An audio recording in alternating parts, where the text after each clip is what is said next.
ekyombeko kyokuza kawuzinga Mbarara district staff n'abantu bona. Kano Fred Mwesije orukura ba RDCs aba Southwestern Region niwe ajwekire Matia Kasaija Minister of Center amukoro go kutongoza kombeka office za Mbarara district. Nge copy ya POQs mukereze RDC. Kandi bahije ngo omurmogu o government eteremwa amani ekare kuri sindi ezimurkwetanje noma ekizibu cy'omuntu agumire ekyoteyine wakitunga kiba kike kandi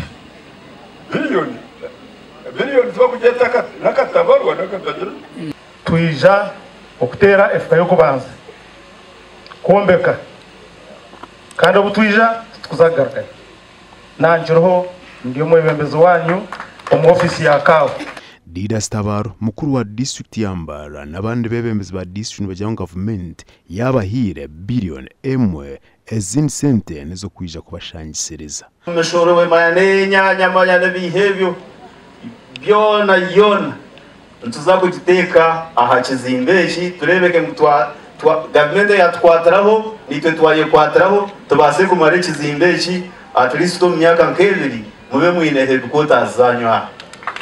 I want to assure you that we will not allow for extension of time.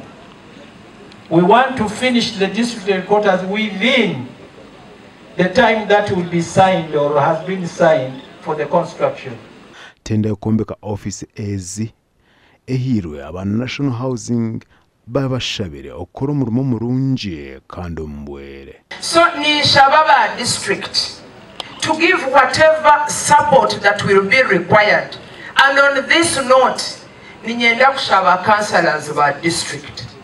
Heina hibiru kuija sketa kisokura bo mukanso. Byo mutire mutwija ko training. Akogo mu tuza kuzana turubeji.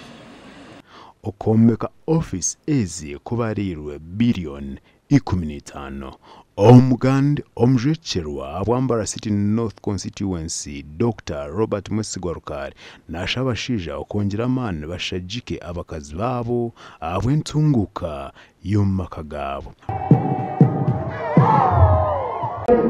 Na President Museveni akufungura abakazi mu Uganda.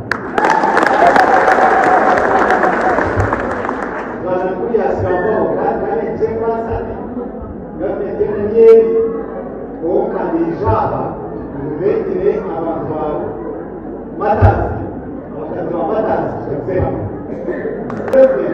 bayibana mukazi sikawa shombani n'umukazi